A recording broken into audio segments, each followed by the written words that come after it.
Component form में दो vectors का क्रॉस प्रोडक्ट कितना हो, इसके लिए हम दो वेक्टर्स कंसिडर करते हैं, वेक्टर पी और वेक्टर क्यू। दोनों का क्रॉस प्रोडक्ट लेंगे, vector P cross vector Q. Component form of vector P का क्या होगा, I P X plus J P Y plus K P Z, जहाँ पर आई यूनिट वेक्टर है एक्स एक्सिस की डायरेक्शन में, जे यूनिट वेक्टर है वाई एक्सिस की डायरेक्शन में, के कैप यूनिट वेक्टर है जेड एक्सिस की डायरेक्शन में। पी एक्स क्या है, वेक्टर पी का कंपोनेंट है, किस डायरेक्शन में, एक्स एक्सिस की डायरेक्शन में। What is P Y, vector P का कंपोनेंट है in the direction of Y axis. What is P Z, it is the component of vector P in the direction of Z axis. तो ये vector P का component form हुआ। Cross vector Q का component form क्या हो जाएगा, component form vector Q का I Q X plus J Q Y plus K Q Z, जहाँ पर Q X Q Y Q Z ये तीनों क्या हैं, वेक्टर क्यू के कंपोनेंट्स हैं एक्स वाई और जेड डायरेक्शन में रिस्पेक्टिव। अब क्रॉस प्रोडक्ट की वैल्यू निकालने के लिए हम पहले ब्रैकेट की पहली टर्म को दूसरे ब्रैकेट की तीनों टर्म से मल्टीप्लाई करेंगे। I cap cross I cap, पहली टर्म क्या बनेगी, I cap cross I cap into P X Q X, plus दूसरी टर्म, अब आई पी एक्स को मल्टीप्लाई करेंगे दूसरी टर्म से, ये हो जाएगा I cap cross J cap into P X Q Y, plus अब पहली टर्म को दूसरे ब्रैकेट की लास्ट टर्म से मल्टीप्लाई करेंगे, I cap cross K cap into P X Q Z, plus अगला प्रोडक्ट कैसे निकालोगे, अब पहले ब्रैकेट की दूसरी टर्म को दूसरे ब्रैकेट की तीनों टर्म से मल्टीप्लाई करो। पहला प्रोडक्ट क्या बनेगा, J cap cross I cap, J cap cross I cap into P Y Q X, plus J cap P Y को जे कैप क्यू वाई से मल्टीप्लाई करोगे, it will be J cap cross J cap, J cap cross J cap P Y Q Y, plus अब क्या करोगे, इसको second bracket की last term से multiply करोगे, प्रोडक्ट हो जाएगा J cap cross K cap, J cap cross K cap P Y Q Z, plus अब क्या करना है, पहले ब्रैकेट की लास्ट टर्म, पहले ब्रैकेट की तीसरी टर्म को दूसरे ब्रैकेट के तमाम टर्म से मल्टीप्लाई करेंगे। पहले इसको दूसरे ब्रैकेट की पहली टर्म से मल्टीप्लाई करेंगे, K cap cross I cap, K cap cross I cap into P Z Q X, plus अब दूसरी टर्म से मल्टीप्लाई करेंगे जे कैप क्यू वाई से, J cap cross J cap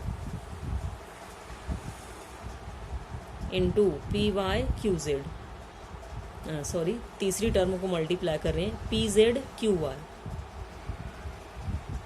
plus K P Z को अब K Q Z से multiply करेंगे, K cap cross K cap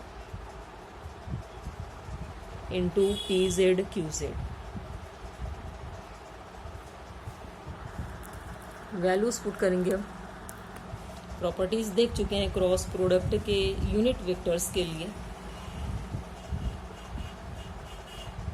हमें मालूम है किसी भी यूनिट वेक्टर का क्रॉस प्रोडक्ट उसी वेक्टर के साथ में कितना होगा, 0 होगा। I cap cross I cap 0 होता है, J cap cross J cap ये भी 0 होगा। तो I cap cross I cap ये चूँकि 0 होगा, 0 into P X Q X ये पूरी टर्म 0 हो जाएगी। J cap cross J cap ये भी 0 होगा, into P Y Q Y 0 into P Y Q Y ये भी 0 हो जाएगा। के कैप क्रॉस के कैप ये ज़ीरो होगा, ज़ीरो से पी जेड क्यू जेड को मल्टीप्लाई करोगे ये टर्म भी ज़ीरो हो जाएगी। अब आई कैप क्रॉस जे कैप इसकी वैल्यू कितनी होती है, आई क्रॉस जे, ऑर्डर देखेंगे, पहले आई आता है फिर जे, आई क्रॉस जे की वैल्यू के बराबर होगी, तो इसकी वैल्यू हो जाएगी K cap into P X Q Y, P X Q Y plus I cross K cross I हमें मालूम है, के क्रॉस आई ये जे कैप के बराबर होता है।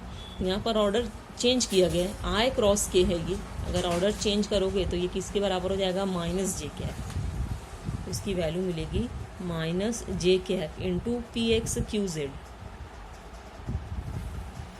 Plus J cross I cross J हमें मालूम है, आई क्रॉस जे के बराबर होता है, अगर J cross I order change कर देंगे तो क्या हो जाएगा, माइनस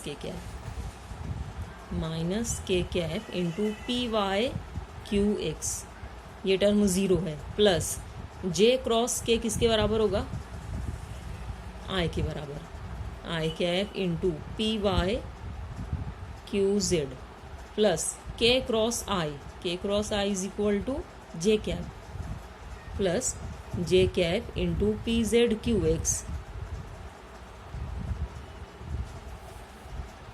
प्लस लास्ट टर्म क्या है,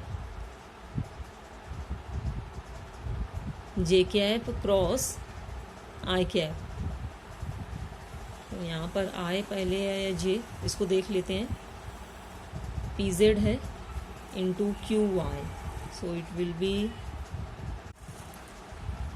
दिस वॉज के कैप, उसको जे कैप मैंने लिख दिया था, actually it is K cap P Z cross J cap Q Y, K cross J की वैल्यू कितनी होगी, जे क्रॉस के आई के बराबर है, तो ऑर्डर चेंज हो रहा है, के क्रॉस जे कितना हो जाएगा, minus I, it will be minus I cap into P Z Q Y plus अगली टर्म हो zero.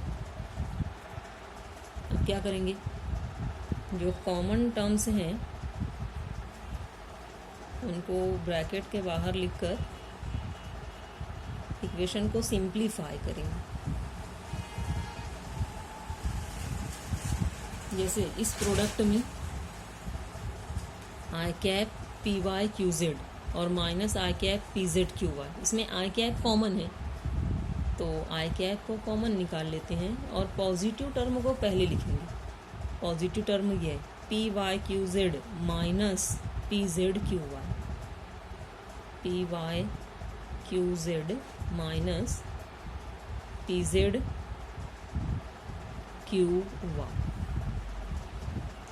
Now in minus j cap px qz and plus j cap pz qx, यहाँ पर j cap कॉमन है तो positive term को पहले लिखेंगे plus j cap into positive term कौन सी है, pz qx, negative term px qz। Now in this k cap px py and actually this is qy, k cap px qy और minus k cap py qx, इसमें k cap common factor है, इसको common लिख लेंगे और positive term को पहले लिखेंगे px qy minus P Y Q X, ये निगेटिव टर्म है तो माइनस साइन के साथ minus P Y into Q x.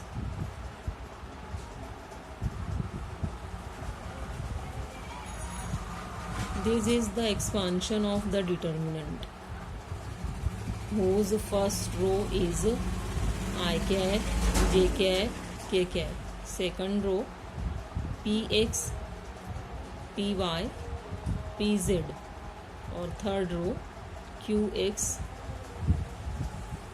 Qy, Qz के बराबर।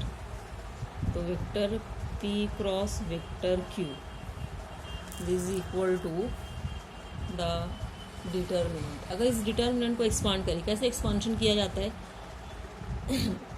This is the first row, पहली रो है, this the second row, this the third row. ये पहला कॉलम है डिटर्मिनेंट का, ये दूसरा कॉलम है, ये तीसरा कॉलम है। एक्सपांड करने के लिए क्या किया जाता है, पहली रो और पहले कॉलम को छोड़ देंगे। पहली टर्म लेंगे जो पहली रो और पहले कॉलम में कॉमन है, आई कैप दोनों में है, पहली रो में भी है, पहले कॉलम में भी है, तो इसको लिखेंगे आई कैप। और अब पहली रो पहले कॉलम को छोड़ देंगे, तो यहाँ पर 4 वैल्यूज़ बच रही हैं। मल्टीप्लिकेशन करेंगे, क्रॉस मल्टीप्लिकेशन करेंगे और निगेटिव साइन लगाएंगे। क्रॉस मल्टीप्लिकेशन करोगे तो क्या हो जाएगा, P Y into Q Z, P Y into Q Z, minus sign के साथ। अब इन दोनों का क्रॉस मल्टीप्लिकेशन करेंगे, P Z Q Y, P Z Q Y, ये टर्म है I cap into P Y Q Z minus P Z Q Y plus. अब क्या करोगे, वो यूनिट वेक्टर लोगे जो सेकंड रो और सेकंड कॉलम में कॉमन है, P X P Y P Z. Determinant को फिर से लिख लेते हैं, Q X Q Y Q Z, और पहली रो क्या है, आई जे और के। अब पहली रो और सेकंड कॉलम, इन दोनों में कॉमन क्या है, जे कैप है, तो जे कैप लिखेंगे। और पहली रो सेकंड कॉलम को अब छोड़ देंगे, फिर से ये 4 कंपोनेंट्स बच रहे हैं, चारों का क्रॉस मल्टीप्लिकेशन करेंगे विथ अ निगेटिव साइन, लेकिन दूसरी मरतबा हम ऑर्डर चेंज कर देंगे। ये क्रॉस मल्टीप्लिकेशन पहले लिखेंगे, P Z Q X minus P X Q Z है, दूसरी टर्म वही J cap into P Z Q X minus P X Q Z plus K cap. अब के कैप कॉमन है पहली रो और तीसरे कॉलम में, तो पहली रो और तीसरा कॉलम छोड़ देंगे। डिटर्मिनेंट को फिर से लिख लेते हैं, P X P Y P Z Q X Q Y Q Z, इसको छोड़ देंगे, क्रॉस मल्टीप्लिकेशन करेंगे, P X into Q Y minus, अब इन दोनों का क्रॉस मल्टीप्लिकेशन करेंगे, पी वाई क्यू एक्स।